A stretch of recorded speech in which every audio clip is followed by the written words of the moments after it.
حسنتی فلہ عشر امثالھا، لیکن یہ 10 سے لے کر جتنا اخلاص بڑھتا جائے گا اتنا اجر بڑھتا جائے گا، یہاں تک کہ 700 گنا تک اجر بڑھا کر لکھ دیا جاتا ہے، اس سے زیادہ کسی کا نہیں لکھا جاتا۔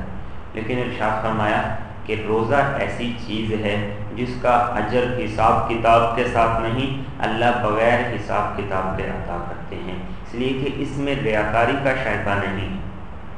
اور روزے کے اندر ایک اور خاصیت یہ اللہ نے رکھی ہے، جب انسان قیامت کے دن اللہ کی بارگاہ میں پیش ہوگا، انسان کے نامہ اعمال میں نیکیاں بھی ہوں گی اور لوگوں کے حقوق بھی ہوں گے جو اس نے ادا نہیں کیے ہوں گے۔ تو اصول کے مطابق تو انسان کی نیکیاں دوسرے لوگوں کو دی جائیں گی، پھر دوسروں کے گناہ انسان کے نامہ اعمال میں ڈال دیے جائیں گے۔ لیکن فرمایا روزہ ایک ایسی عبادت ہے جو بدلے میں کسی کو نہیں دی جائے گی۔ روزہ ایک ایسی عبادت ہے جو بدلے میں کسی کو نہیں دی جائے گی، یہ اس روزے کی خصوصیت ہے۔ اسی لیے حدیث میں آپ صلی اللہ علیہ وسلم نے ارشاد فرمایا روزے میں چونکہ ریاکاری کا شائبہ نہیں ہوتا، اس لیے اللہ نے جنت کا ایک دروازہ خاص طور پر ان لوگوں کے لیے بنایا جو کثرت سے روزے رکھا ہے، آپ صلی اللہ علیہ وسلم کا تو معمول تھا، آپ علیہ السلام سوموار کا روزہ رکھتے تھے، جمعرات کا روزہ رکھتے تھے، اور اس کے علاوہ ہر مہینے کی 13، 14، 15 ایام بیض جسے احادیث میں کہا گیا ہے، ان ایام میں آپ علیہ السلام بڑے اہتمام سے روزہ رکھا کرتے تھے۔ ایک صحابی نے عرض کیا یا رسول اللہ صلی اللہ علیہ وسلم مجھے کوئی نصیحت کیجیے۔ آپ علیہ السلام نے ارشاد فرمایا علیک بالصوم، روزے کثرت سے رکھا کرو، فإنہ لا مثل لہ، اس لیے کہ کوئی بھی عمل ایسا نہیں ہے جو روزے کے برابر طاقتور ہو، کوئی بھی عمل ایسا نہیں ہے جو روزے جیسی شان رکھتا ہو، جو شان اللہ نے روزے کو دے دی ہے یہ کسی اور عمل کو نہیں دی۔ تو یہ روزہ اللہ کے لیے ہے، اور روزہ خالص اللہ کے لیے اس لیے بھی ہے کہ دین کے دیگر جو عبادات ہیں، نماز ہے، نماز میں رکوع ہے، سجدہ ہے، رکوع اور سجدہ اللہ کے علاوہ اور بادشاہوں کو بھی تاریخ میں کیا جاتا رہا۔ تاریخ میں ملتا ہے کہ بادشاہوں کے سامنے لوگ جھکتے تھے، ان کو سجدہ کرتے تھے۔ زکوٰۃ ہے، مال دیا جاتا ہے، تاریخ میں ملتا ہے کہ بادشاہ لوگوں سے مال لیا کرتے تھے، جو طاقتور لوگ دوسروں سے مال لیا کرتے تھے۔ حج ہے، عبادت کا نام ہے، طواف کا نام ہے، اللہ کے گھر کے چکر لگانے کا نام ہے۔ پہلے زمانے میں لوگوں نے ایسی جگہ مخصوص کی ہوئی تھی جن کی لوگ عبادت کرتے تھے، ان کے گرد چکر لگاتے تھے۔ لیکن روزہ ایک ایسی عبادت ہے کہ کبھی کسی نے کسی غیر کے لیے بھوک برداشت نہیں کی، کبھی کسی نے کسی غیر کے لیے بھوک برداشت نہیں کی، اس لیے اللہ نے فرمایا کہ روزہ میرے لیے ہے اور میں ہی اس روزے کی جزا عطا کرتا ہوں۔ لیکن یہ روزہ انسان کے لیے پیاس کو دور کرنے کا ذریعہ اور سبب کب بنے؟ جبکہ روزہ ہوگا۔ اگر انسان سحری کے لیے تو اٹھا، لیکن سحری کھا کر جو سو گیا تو وہ اللہ کے لیے تو نہیں اٹھا، وہ تو اپنے پیٹ کے لیے اٹھا ہے کہ سارا دن مجھے بھوک نہ لگے، تو وہ تو اپنے پیٹ کے لیے اٹھا ہے۔ جو نماز پڑھے بغیر سحری کھا کر سو گیا وہ تو اللہ کے لیے تو نہیں اٹھا، اللہ کے لیے تو وہ اٹھا ہے جس نے روزے کی ابتدا سے لے کر روزے کی انتہا تک اللہ کے حکم کے مطابق اسے پورا کیا ہے۔ اس لیے آپ صلی اللہ علیہ وسلم نے ارشاد فرمایا رب صائم لیس لہ من صیامہ الا الظمأ، بہت سے روزے دار ایسے ہوتے ہیں جو اپنے آپ کو تو روزے دار سمجھتے ہیں لیکن بھوک اور پیاس کے علاوہ انہیں کچھ بھی نہیں ملتا، بھوک اور پیاس کے علاوہ کچھ نہیں ملتا، اس لیے کہ اس روزے کے جو اللہ نے طریقہ بتایا ہے، اس روزے کو پورا کرنے کے لیے جو اصول اللہ نے بتائے ہیں، روزے کے جو مقاصد ہیں نہ وہ مقاصد اسے مل رہے، نہ روزے کا جو مقصد، نہ روزے کا جو حقیقت ہے وہ حقیقت اسے مل رہی۔ اسی لیے آپ صلی اللہ علیہ وسلم نے ایک دوسری حدیث میں ارشاد فرمایا من لم یدع قول الزور والعمل به، روزے کا مقصد کیا ہے؟ زبان کی غلطیوں سے انسان محفوظ ہو جائے۔ صرف کھانے پینے کا روزہ نہیں، کھانا پینا تو اس لیے چھڑوایا گیا تاکہ کچھ حلال چھوڑو تو اس سے تمہیں یہ احساس پیدا ہو کہ اللہ کے حکم سے حلال چھوڑا ہے تو اسی اللہ کا حکم ہے کہ حرام بھی چھوڑو، اسی اللہ کا حکم ہے کہ حرام بھی چھوڑو۔ لیکن اگر کوئی آدمی روزہ رکھ رہا ہے لیکن اس کے ساتھ زبان کی غیبت سے نہیں بچ رہا، اس کے ساتھ زبان کی فضول گفتگو سے نہیں بچ رہا، اس کے ساتھ بد نظری سے نہیں بچ رہا، اس کے ساتھ اس کے اندر عبادات کا اہتمام نہیں ہے، اس کے ساتھ وہ نماز کا خیال نہیں کر رہا، تو فرمایا آپ علیہ الصلوۃ والسلام نے من لم یدع قول الزور والعمل به فلیس للہ فیہ حاجۃ ان یدع طعامہ وشرابہ، جو جھوٹی بات کہنا نہیں چھوڑتا، جھوٹا عمل کرنا نہیں چھوڑتا،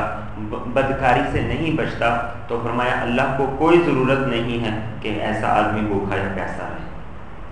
اللہ کو کوئی ضرورت نہیں ہے ایسا آدمی بھوکا یا پیاسا رہے، اس لیے کہ پرہیز یہاں علاج سے زیادہ ضروری ہے۔ یہ مقصد تو پرہیز ہے کہ تم بچو، ان کاموں سے بچو اور اللہ کا حکم سمجھ کے بچو۔ روزے میں ریاکاری کیوں نہیں؟ روزے میں انسان تنہائی میں بھی ہو اور انسان نے روزہ رکھا ہو تو انسان کا کھانے کو دل کرے یا کوئی دوسرا کھانے کو دے تو انسان کہتا ہے کہ میرا روزہ ہے، اللہ کے لیے میں نے کھانا پینا چھوڑ دیا ہے۔ تو یہی خیال، یہی تصور اللہ 24 گھنٹے کی زندگی میں رمضان کے اندر اور رمضان کے بعد ساری زندگی انسان کے اندر پیدا کرنا چاہتے ہیں کہ بندے اگر یہ تصور تیرے اندر پیدا ہو گیا کہ اللہ کا حکم ہے میں نے یہ عمل نہیں کرنا، تو پھر تیرا روزہ بنے گا اور اللہ کے ہاں قبول ہوگا۔ تو یہاں مقصد تو یہ ہے کہ 24 گھنٹے درست گزریں، 24 گھنٹے کی زندگی سیدھی ہو جائے۔ صرف یہ مقصد نہیں ہے کہ انسان کھانا پینا چھوڑ دے، اس لیے آپ نے ارشاد فرمایا اللہ کو کوئی ضرورت نہیں کہ تم کھانا بھی چھوڑ دو، پینا بھی چھوڑ دو، لیکن تمہارے روزے کے اندر طاقت نہ پیدا ہو۔ اس لیے آپ صلی اللہ علیہ وسلم نے ایک اور حدیث میں ارشاد فرمایا الصوم جنۃ ما لم یخرقھا، روزہ انسان کے لیے ڈال ہے جب تک انسان اسے پھاڑ نہ دے۔ ڈال سے دشمن، ڈال کے ذریعے سے انسان اپنا بچاؤ کرتا ہے، دفاع کرتا ہے، آپ نے فرمایا جب تک اسے پھاڑ نہ دے۔ اب یہ روزہ پھٹے گا کیسے؟ فرمایا انسان کی زبان کی غیبت سے پھٹ جائے گا، زبان کی چغلی سے پھٹ جائے گا، آنکھ کی بد نظری سے پھٹ جائے گا، نماز کو چھوڑنے سے پھٹ جائے گا، برے اعمال کی طرف چلنے سے پھٹ جائے گا۔ ان تمام کاموں سے روزے کی حیثیت ہی ختم ہو جاتی ہے۔ اس طرح غبارے سے ہوا نکل جائے تو وہ کسی کام کا نہیں رہتا۔